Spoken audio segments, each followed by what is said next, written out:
kubanga nkwegaseko olunaku olwaleero biranga nga bweyogedde kituufu tugenda maaso n'okubanga ate bannakatemba abazanyi ba firimu n'abawandiisi bonna bagenda maaso n'okubanga basiimibwa ekitongole ekya Uganda Communications Commission era nga abawandiisi b'emizannyo ne firimu bagenda maaso n'okubanga baweebwa engule sako n'okubasiima ku mulimu omunene gwe bakoze wano mu ggwanga w'okubanga basobola okwentertaininga Uganda n'okutunda eggwanga lyaffe Uganda. Abantu bangi nnyo abazanyi baweereddwa ebirabo era nga bagenda maaso n'okubanga ate basiimibwa nga ne minisita abasiimye minisita Judith Nabako abaddewo okubasiima omulimu omunene gwe bakoze. Atugenda kubanga twogerako n'omwogezi w'ekitongole ekya Uganda Communications Commission era tubulire kubanga be basinzemu okuteekamu ssente nnyingi ku mukolo guno okulaba nti at least abazanyi ba firimu nabo basiimibwa wano mu ggwanga. Sebo w'ekitiibwa tusanyusa okulaba era nga tuli wakati mu mawule ga Salt TV Omunyo Live. Njagala osooka obuuzeeko kuba tulaba ate otubulire na kiki ekigenda mu maaso olunaku olwaleero. Abalabi n'abawuliza Salt TV tuli wano ku Uganda Film Festival ku UICT Nakawa nga tugezaako okuyozaayoza abo abalina ebitone okuba nti nno producing content mu film. Tutuusa okulamusa okuva mu Uganda Communications Commission olw'okuba nti omulamwa guno gutukwatirako ddala nga tusuubira nti nno mu kutumbula ebintu bya firimu tusobola okutumbula ensonga z'emirimu, tusobola okutumbula ensonga z'ebyenfuna in terms of revenue, eggwanga okufuna revenue, tutumbula engeri gye tuyita film tourism nti abantu basobola okuva mu nsi z'ebweru ne bajja ne beeyunira mu eggwanga lyaffe mu ngeri ya tourism olw'ebyo bye balabye mu zisineema zaffe. So tusuubira nti kye tuliko tuli ku mulamwa era nga abaana balaze ebitone ebyokuba nti nno basobola okukola bu sineema obwagalibwa ne Uganda ate nga n'ensi etwetolodde mu katale konna batandise okusiima bye tukola. Olunaku olwaleero osobola okutumenyamenyera mu baani be musiimye bawaddeko ku ssente nga meka oba osobodde okuzoogerako abantu kategole ki esimbye olunaku olwaleero? Usually abantu abasinga okufuna essente ennyingi mu Film Festival Award be bantu nga director wa firimu esinga gye tuyita feature film ne best feature film zitera okufuna ssente nnyingi nejjukira nti firimu emu eyinza okuwangula mu categories eziwerako oba 3 oba 5. Kyenjagala okugezesa kati nga omwaka gwa 2019 firimu eyasinga okufuna ssente ennyingi yafuna $65 million ng'okwotaledde n'okuba nti nno tugenda kuba traininga tugenda okubalambuza mu festivals ez'ensi yonna n'ebintu ebifaananako bwe bityo. Wano kyenalyagadde okutaako mpozi okoonako nti tuwaddeyo gye tuyita Life Achievement Award. Omukyala Sara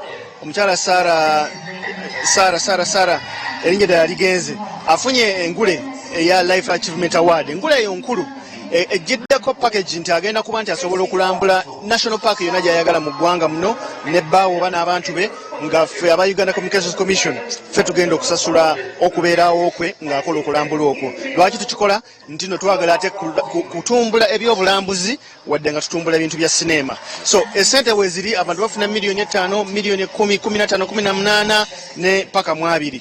Naye ng'essente si kyekikulu.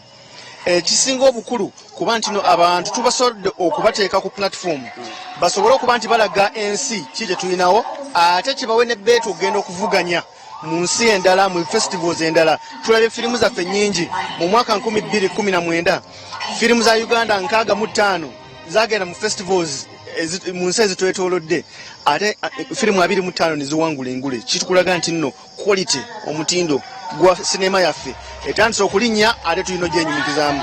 Ngammwe abasunsula oba abakenenya ebifaananyi ebigenda ku mpewo mu Uganda tukyalinamu TV ezigenda maaso n'okubanga zizannya obuzannyo bw'obuvudde mu mawanga ag'ebweru ng'oluusi bulimu emize emibi bannayuganda gye basobola okukopa katugeze abaana ate nga tulina ne bannayuganda abazanya emizannyo emirungi. Mukozeewo ki at least okukendeeza ku mizannyo gye ziva wabweru oba firimu ze ziva wabweru ate ne tutumbula egyaffe gya wano mu Uganda?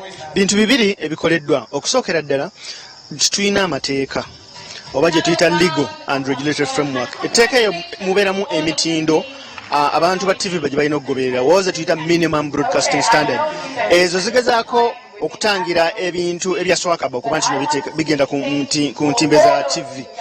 Omulimu gwaffe gutusinza okukola naddala myaka 3 egiyise kusomesa kusomesa abantu b'ama TV, bannanyini TV, ba producers, abantu abenyigira okuteeka ebintu ku ntimbe, okubayigiriza amateeka ago. Balina okumanya nti nno gasobola okubafuŋŋana. Ekyokubiri, tutaddewo ekiragiro eri TV ze tuyite za free to air nti mu kiseera gye tuyite kya prime time balina okuteeka content oba balina okulaga ebintu gye tuyita local content, whether nga mawulire oba programs z'abaana oba documentaries nga za local zikoleddwa bannayuganda, zikwatagana ku Uganda n'ebintu ebifaanana bwe bityo. Era nja kubulira nti bwe twatandikira omulamu ogwo mu 2013 local content ku TV yalinga 28%, obutundu 28 buli 100. Kati wetwogera tulina TV eziweza obutundu 6 buli 100 oya local content ali ku TV. Ekyo kikulaga nti nno tuyina we tutambudde, tukyatambula. Junior local content yetaga sente nyingi, era usually abantu bagamba nti nno sente zibalina okuteekamu ofuna local content nyingi nnyo. Naye naffe tukwatagana ne industry okulaba nti tusobola okutuusa omulamu ogwo, era tusuubira tutambudde bulungi. Okay, ekisembayo akulaba ku Soul TV agala kumanya UCC mwenge kitongole mulowooza mutaddemu ku sente nga meka mu function eno Uganda Film Festival 2021 taddemu ku sente nga meka? Esente sizina mutwe sinza zimenya kati. Naye kyenjagala obbawo ekyokulabirako, omwaka oguwedde tetwakola film festival. Olwokuba nti tetwagikola ne tusobola okuyingizawo program gye tuyise Air Content Development Fund.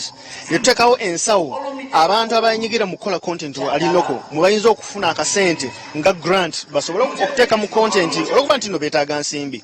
Ensawo yakagenda mu milioni 5. Milioni 5 ebyo bye byalina okukola film festival y'omwaka oguwedde. Olwokuba nti twagikola ensente tuziteeka mu nsawo ate bennyini bannafirimu basobole okuzeewola. Tukuyita kwewola ne kugamba ffe tetuliwo ku bintu by'amagoba.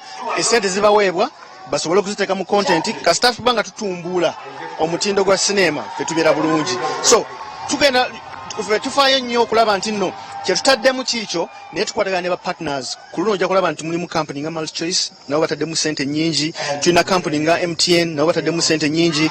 Kugamba kyetutunuulira nti industry yali badde owuninga kino ekintu ekya film festival ne kigitwala emaaso. Ffe tuliwo kuba nti nno tuluŋŋamya, tupromotinga, tufacilitatinga, tutekawo ebintu ebisobozesa okubeerawo. Kale sibulako kuba kulaba ku Soul TV. Tweyanza nnyo bannanga batulaba ku Soul TV. Tuli ku Uganda Film Festival, kyakabi nnyo ekigenda maaso wano. Abantu bali mu bintu bya glamour, bintu bya kweyagala, bintu bya kuwangula. Kansubire nti no munabeerawo ku program mulabe ki ekigenda mu maaso. Okay, tweyanze bwekyo tubadde mbadde njogerako n'omwogezi w'ekitongole ekya Uganda Communications Commission era nga bakyagenda maaso n'okubanga bagabira awards abo abasinze okukola firimu n'okuzanyanga. Nange Godfrey ne Sabalemu Eric tukyali wano nakawa tugenda kubanga tubatuusaako mawule gaffe agaddako 45 kambazeeyo mu studio ate mugende mu maaso n'Omunyo live.